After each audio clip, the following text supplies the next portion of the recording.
Welcome in. Thanks for joining us for the WHHI Daily News, where we strive to bring you more Lowcountry news more often.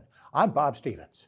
Catching up from a very busy weekend, Hardeeville just keeps growing with a rare visit by Governor McMaster to the Lowcountry to announce that a company called TS Conductor is bringing over 450 new jobs to Hardeeville's Clarius Park, the company that makes equipment for high-voltage transmission lines that move electricity over long distances, says it's making a $134 million investment and will occupy a new facility that'll be over 300,000 square feet with an additional 1 million square feet planned for future development.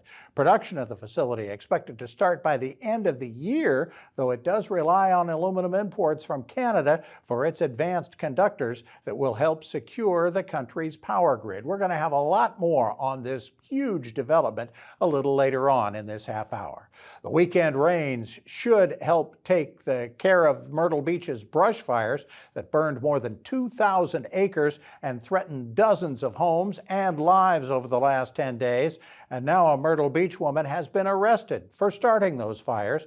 40-year-old Alexandra Bieloso does not appear to be your typical arsonist. The Forestry Commission says witnesses reported seeing her start a fire in a backyard fire pit near a tree line in the Covington Lake subdivision on March 1st.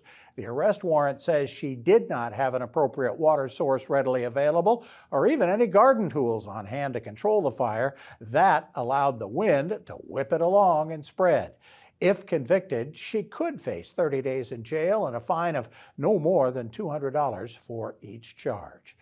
Given no last-minute reprieve by the courts or by Governor McMaster, 67-year-old death row inmate Brad Sigmund was shot and killed by a state prison firing squad late Friday, the first to be put to death by that method in the state, and only the third nationally since the death penalty was reinstated in 1976.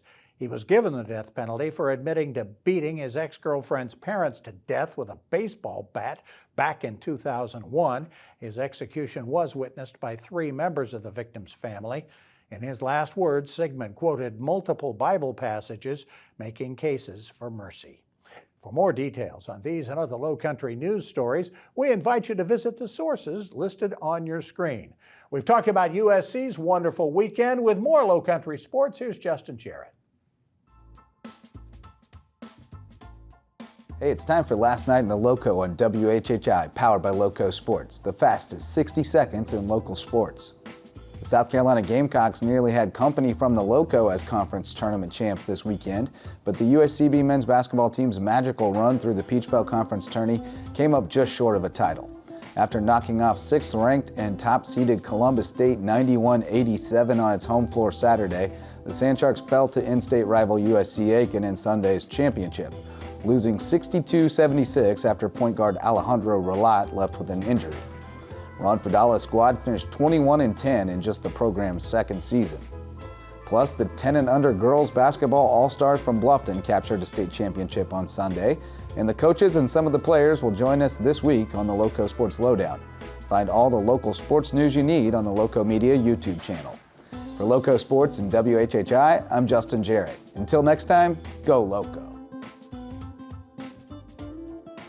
Still to come on the WHHI Daily News, we're going to talk with Bluffton State Representative Weston Newton about a huge bill that has gotten through the House of Representatives. We're also going to talk with the Assistant Fire Chief of Hardeeville about open burning in the Lowcountry. And coming up next, we're going to talk about that new project that is going to bring 450 new jobs to Hardeeville.